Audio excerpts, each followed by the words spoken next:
Ola, como están? O presidente da Xunta recibiu hoxe a Agustín Hernández no seu primeiro encontro dende que o exconselleiro tomara posesión como alcalde de Santiago hai xusto unha semana. Foi unha reunión longa de máis dunha hora de duración e da que un e outro quixeron sair con grandes titulares. Alberto Núñez Feijóo salientou como principais acordos a próxima aprobación da partida da capitalidade, que terá o mesmo importe que o ano pasado, a decisión da Xunta de investir máis de 2 millóns de euros na restauración da fachada da catedral e o acondicionamento dun enorme bosque nas inmediacións da Cidade da Cultura, un bosque que xa se empezou a plantar hai 2 semanas. Pola súa banda, Agustín Hernández aproveitou para repasar co presidente algúns asuntos pendentes en Santiago, como a construción da variante de Aradas ou da nova depuradora.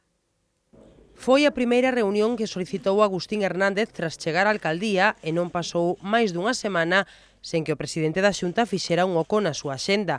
Alberto Núñez Feijóo recibiu no Pazo de Raxoi o rexedor compostelán, que asinou no libro de honra do goberno galego antes dunha xuntanza que se prolongou por algo máis dunha hora. A saída, os dous amosaron a súa vontade de diálogo polo ben de Santiago no que queda de legislatura. Núñez Feijóo cualificou de frutífero este primeiro encontro, no que dixo se desbloquearon 2 proxectos. O primeiro ten que ver ca Catedral de Santiago porque a Xunta se compromete a destinar 2 millóns de euros á restauración da parte central da fachada do Obradoiro. Esa cifra súmase aos 3,3 millóns de euros que o goberno galego ven investindo na recuperación da Basílica Compostelá. E hoxe asumimos un compromiso adicional que é restaurar tamén a peineta, é dicir, a totalidade da fachada do Obradoiro. Eso significa que complementaremos un convenio financiado coa Xunta de Galicia de casi 2 millóns de euros máis para que quede completamente restaurada a fachada do Obradoiro. Ademais, o presidente da Xunta deu os primeiros detalles do Bosque de Galicia no que se van a converter as 23 hectáreas que rodean a Cidade da Cultura. 300.000 euros custará acondicionar este espazo, que equivale a 3 veces a Alameda de Santiago.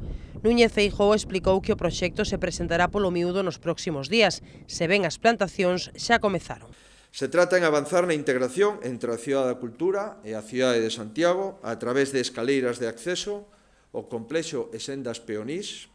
Se trata de un bosque onde haberá basicamente especies autóctonas propias da nosa comunidade autónoma e onde será un símbolo da defensa do bosque tradicional galego e será, sin ninguna dúbida, un activo de gran valor ecolóxico e paisaxístico. Núñez Feijóo tamén anunciou que o Consello da Xunta aprobará este mes a partida da capitalidade, que será de 2,3 millóns de euros, a mesma cifra que o ano pasado. E aínda que non hai acordos, o presidente da Xunta e o alcalde de Santiago tamén falaron de algúns proxectos pendentes, como a variante de Aradas ou a nova depuradora. En canto a Edar, Agustín Hernández amósase moi optimista ca marcha do procedemento. Nestes intres está a tramitar o convenio que vai permitir o investimento de 4,7 millóns de euros para as medidas provisionais da depuradora da Silvouta e tamén concretar coa Consellería de Medio Ambiente, neste caso, co Ministerio, que é o convenio da nova depuradora que está xa coa declaración de impacto ambiental aprobada. Na reunión tamén se falou da reforma impulsada polo Ministerio de Xustiza e que pon en perigo o Partido Xudicial de Compostela. Agustín Hernández agradeceu o apoio expresado por Núñez Feijóo na defensa dos intereses de Santiago. O presidente do Goberno trasladoume as xestións que se están a facer diante do Goberno de España para o mantemento dos partidos xudiciais e, o que é máis importante, o mantemento tamén dos órganos jurisdiccionais existentes actualmente nesta cidade, na liña precisamente do acordo do Concello de Santiago do día 30 de abril. O alcalde tamén adiantou a súa intención de reunirse próximamente cos colexios de abogados e procuradores para facer unha fronte común na defensa do Partido Xudicial de Santiago. Por certo, que o presidente da Xunta non quixo responder ás preguntas dos medios de comunicación despois desta comparecencia alegando razóns da axenda. Despois de despedilo, Agustín Hernández si atendeu aos xornalistas para explicar que segue mantendo reunións co persoal municipal e visitando algunhas das instalacións do Concello. O alcalde non dá por rematada a transición e insiste no papel que está xogando Ángel Currás neste proceso. Currás está a executar e a realizar a transición a que me referín. Creo que o asunto do señor Currás xa está falado, é unha actuación de normalidade. Levo 7 días na alcaldía e conto co anterior alcalde colaborando nesa transición. Creo que eso é de agradecer. O alcalde séguese poñendo o día nos temas da cidade, como tamén o están facendo os seus concelleiros. A responsable de Desenvolvemento Urbano Sostible vén de visitar a Rúa da Caramoniña con motivo do inicio das obras de reurbanización deste espazo. Os traballos custarán case 260.000 euros. Iso sí, Teresa Gutiérrez non se fixo acompañar nesta visita polos medios de comunicación e por iso a concelleira non aparece nestas imaxes. A reurbanización de Caramoniña estará rematada nun prazo de 5 meses e permitirá mellorar a conexión entre o barrio da Almáciga e os de San Pedro e San Roque. Para iso eliminaránse barreiras arquitectónicas e mellorarase o pavimento. Ademais, vaise poñer en valor unha parcela lindeira que estaba abandonada. Doutra banda, o Concello vai actuar na Rúa do Escultor Asorei, tamén para mellorar a accesibilidade. Neste caso, un dos cambios máis importantes será que se vai paliar o desnivel da rúa, que chega ao 18% nalgún tramo. Estas actuacións están enmarcadas no programa Urbana Santiago Norte. E falámoslles agora do programa de visitas guiadas ao Castelo da Rochaforte, que botou a andar no pasado mes de maio. Para os meses do verán modificáronse os horarios dos percorridos para favorecer a participación do público en xeral. E que nos meses de xullo, agosto e setembro as visitas están abertas ao público en xeral, mentres que en outubro e novembro volverán a estar destinadas aos grupos escolares. Neste mes de xullo, as visitas son os sábados ás 11 da mañá e ás 6 da tarde e os mércores ás 6 da tarde. En agosto están previstas pros mércores e os sábados ás 11 da mañá e ás 6 da tarde. A participación é de balde, pero é preciso inscribirse con 48 horas de antelación a data desexada para a visita. A reserva pode facerse na páxina web www.rochaforte.info ou de xeito presencial na oficina da Cidade Histórica e nos centros socioculturais. Os percorridos fanse en grupos dun máximo de 25 persoas. Máis cousas, a sede do Instituto Europeo Campus Estelae acolle dende hoxe a mostra 20 na Quintana. Trátase dunha exposición que presenta traballos de artistas galegos tan recoñecidos como Maciá ou Lamazares, combinados cos doutros creadores aínda por descubrir polo gran público. Dende hoxe a sede do Instituto Europeo Campus Estelae na Praza da Quintana acolle unha exposición que podería servir de radiografía da arte galega actual. 20 na Quintana reúne a obra de artistas consagrados como Vidal Souto, Rafael Maciá ou Antón Lamazares, combinada ca produción de creadores que aínda teñen unha carreira por facer.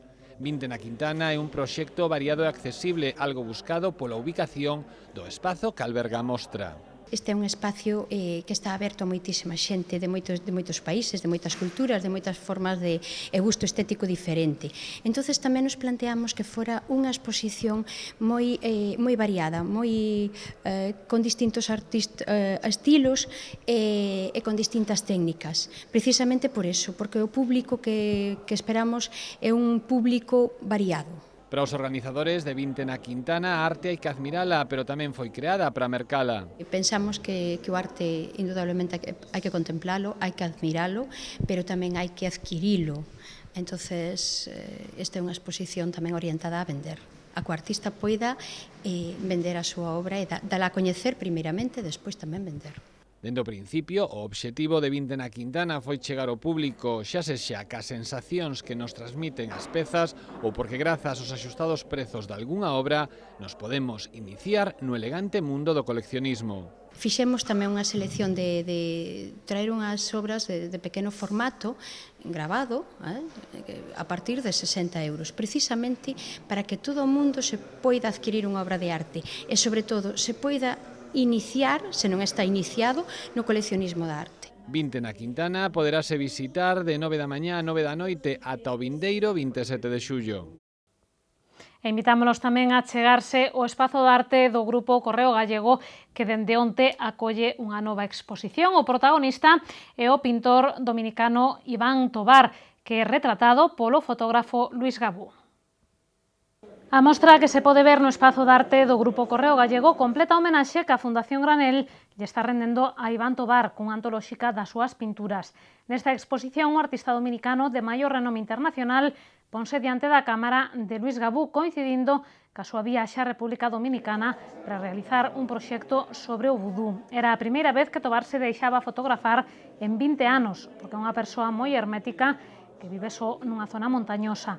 Na exposición pódense ver 7 retratos nos que Gabú capta a esencia dunha persoa moi sensual e deixa ver tamén a súa complicada vida.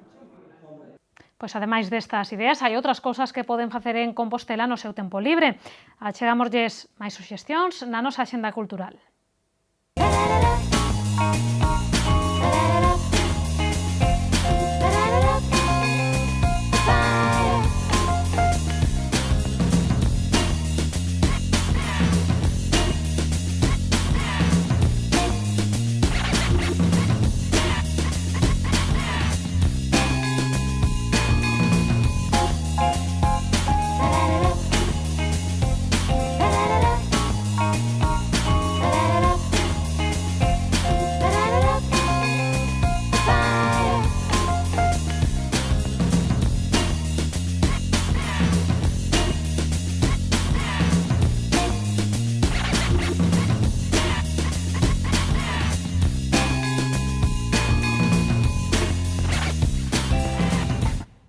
Imos ver agora o que nos depara o tempo pros vindeiros días da man de Meteo Galicia.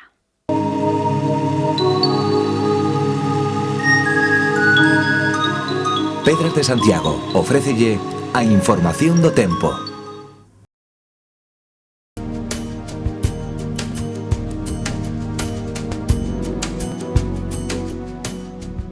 Galicia seguirá mañá baixo influencia anticiclónica con ceos pouco anubrados ou despexados. Aínda así, no interior poderíanse rexistrar chubascos treboentos illados pola tarde. As temperaturas non cambiarán e os ventos serán frouxos de dirección variable.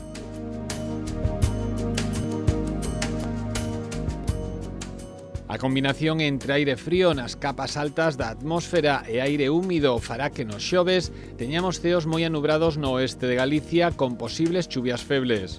No leste os ceos estarán despexados, os ventos serán frouxos do oeste e as temperaturas baixarán. Pero o venres agárdanse ceos máis anubrados canto máis ao oeste de Galicia, con brétemas costeiras no litoral atlántico. As temperaturas baixarán e os ventos serán do sur pola mañá e do oeste pola tarde.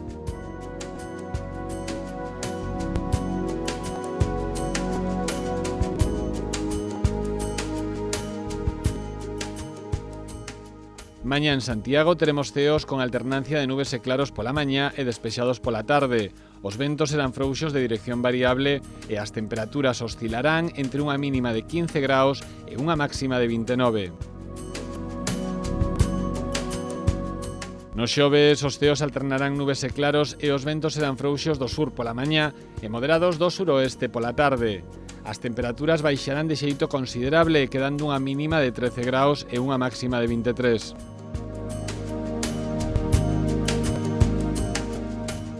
No venres, os ceos estarán anubrados e para a noite agárdanse chuvias febles. Os ventos serán do suroeste e as temperaturas seguirán baixando. A máxima será de 21 graus.